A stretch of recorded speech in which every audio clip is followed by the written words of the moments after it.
real estate, because it's been almost 30 years, there's the most commonly asked question, you've heard me say this many times before, is how is the market? Pretty common question, and one I have a pretty good answer to. My answer is typically, it depends. It depends on where you're looking and why you're asking and what it is you want to know about the market. Because it really is dependent on from what vantage point you're looking and what micro market you're living in. So that's perfect. A great way for us to get information so that people get good knowledge is ask them what community, what price point, whether they're thinking of buying, selling, what are the things that concern them, and then provide them a monthly or even weekly market snapshot of what's on the market that's sold or not sold, and also what's been on the market and not sold, and then what's selling. So pretty easy to answer that question. Lots of fun. And then the second question I get is, most common question, is, you still at it, Yetta? Are you still in real estate? What keeps you in real estate? It's been almost 30 years. And what keeps me in real estate is continuous growth, continuous learning, and the relationships, the amazing people that I encounter. And then out of that, over the last several years, Ken and I have, well, Ken wrote, and yet I'm responsible for a lot of the content in the book because we've been living our lives, something called the Wealth Formula. And when it started, it was very much about the financial picture. And that's, I think, how most people perceive wealth, is that whole financial component. And I probably would have been there too.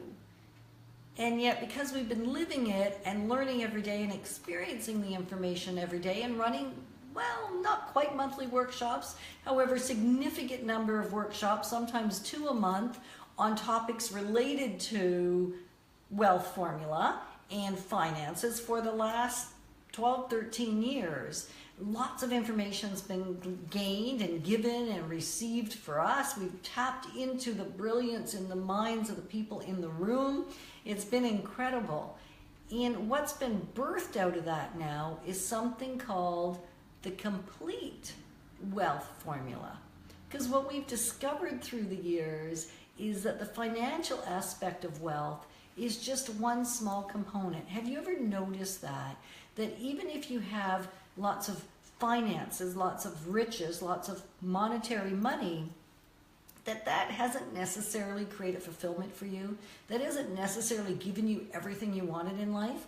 Well, that's exactly what we knew to be true, and yet we didn't know how to express it. We didn't know how to create a complete picture, a whole picture. And so what's been created, or is in the process of being created, and this is where you come in, is there's now 5 aspects to the wealth formula. And it's now going to be called the complete wealth formula. And the financial picture is absolutely one of the 5. And you continue to hear more and more about that as time goes on. And a wealth building club, which is around the wealth formula financial component. And the other one that, well, they're all near and dear to my heart. The other one that we're going to be talking about on an upcoming radio show on CHRI at 99.1 FM, as well as on our YouTube channel, is the relational topic. And so under wealth formula, or complete wealth formula, is the relational aspect. And as we've thought about it more and more, aside from relationship, we really have nothing.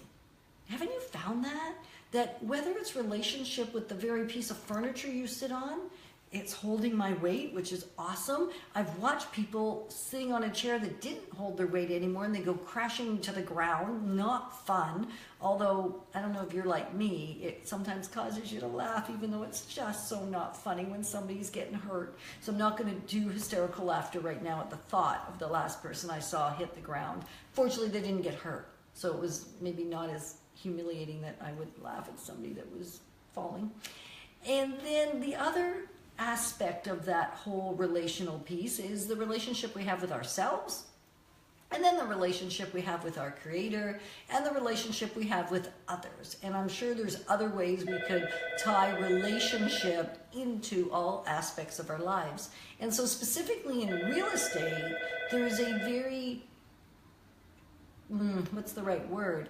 A very applicable relationship to the house that we live in. And how do we take that house and turn it into a home? So that's going to be the topic of an upcoming Inside Track on Real Estate show with the Decker team.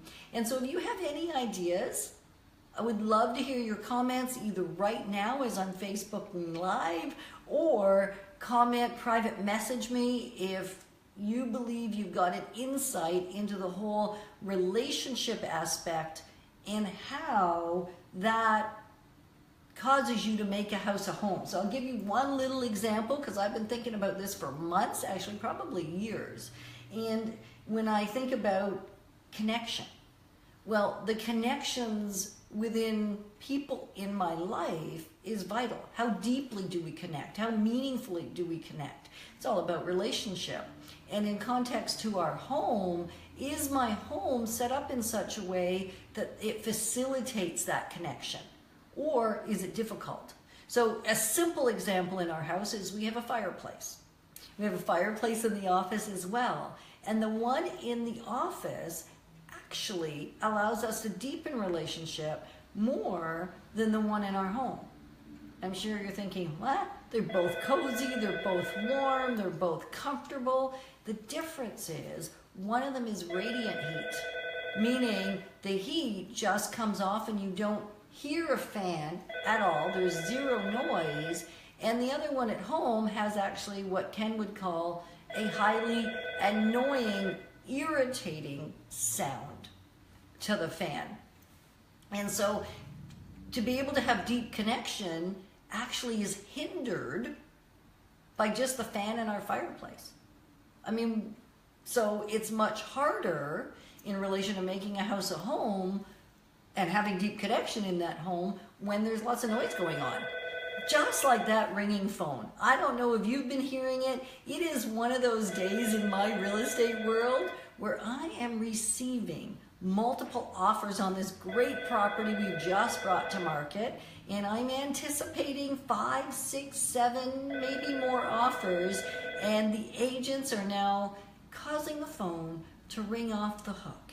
And you might imagine if you're working with a buyer and they really want a particular home, you will be relentless as a realtor to get that response. Now, I'm still in a timely fashion. I haven't let anything go. And yet again, I want to honor that relationship. So I enjoyed chatting with you. If you have any ideas, would love to have it, because I know that tapping into the brilliance in your mind is going to make this show even better. We've got some great guests coming up, and we're actually going to cover all 5 wealth areas on subsequent shows. And then summary shows, and we'll do this every so often as we're learning. We pray and hope and know that you'll learn alongside us. So comment away, encourage each other in relationship, knowing that that will change everything and absolutely help you make your house a home. Whether you're renting, whether you own it, whether you're living at home with mom and dad, doesn't really matter. How do you create that depth of relationship, depth of connection in the home?